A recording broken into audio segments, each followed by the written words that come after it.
Balitang boxing mga boss, Shakur Stevenson at Teofimo Lopez nagkasagutan sa presscon.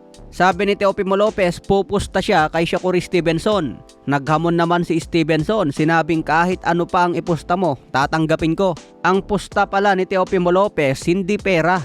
Dahil pupusta daw siya na siguradong hindi magkakasya sa bunganga ni Stevenson ang ratbo ni Teofimo Lopez. Napakalaki siguro ng ratbo ni Teofimo Lopez mga boss dahil hindi raw magkakasya dun sa bunganga ni Stevenson. Yun daw ang ipupusta niya na siguradong hindi magkakasya.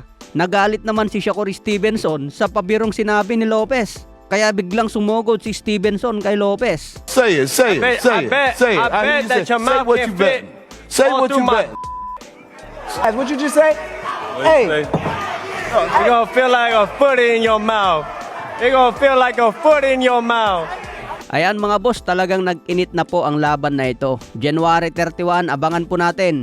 Magdedepensa si Teofimo Lopez ng WBO at the ring belt. Si Lopez ngayon ang pinakamatinik sa 140 pounds. Kaya sabi ni Stevenson, aagawin niya ang pwesto ni Teofimo Lopez. Magiging 4 division champion na raw siya at idodomina si Lopez. Pero sabi naman ni Teofimo Lopez, magkakaalaman na ngayon January 31. Sigurado si Lopez na magtatakbo lang daw itong si Stevenson. Samantala may payo naman si Terence Bud Crawford kay Stevenson. Hindi raw kailangan ni Stevenson na ma-pressure ang sarili. Basta ipapakita raw ni Stevenson kung ano ang kaya niya sa ring. Sigurado naman daw na mananalo dito si Shakur Stevenson dahil sa kanyang skills. Laging nakasubaybay nga po si Terence Crawford sa mga training ni Stevenson. Isa rin ito sa laging nagbibigay ng kumpiyansa kay Stevenson dahil laging kasama ang isang great fighter na si Terence Crawford. Samantala nagharap na rin kanina si Keyshawn Davis versus Jamaine Ortiz. Ito rin ang magandang bakbakan sa undercard mga boss. Pwede nyo nang i-predict kung sino ang mananalo dito kay Davis at Jamaine Ortiz.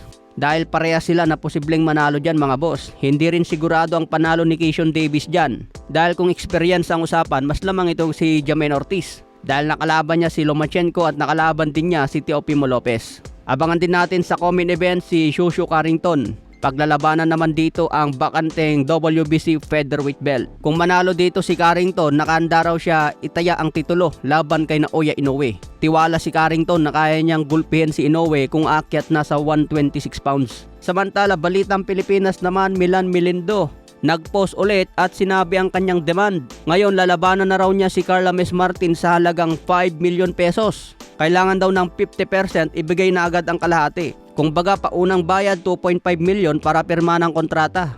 Para daw wala nang dahilan para umatras pa sa laban. Yung dating sinabi niya na 500,000, nagiging 5 million na agad. Biglang tumaas ang presyo mga boss. So ano sa tingin niyo mga boss, worth it ba yung 5 million na hinihingi ni Milan Melindo?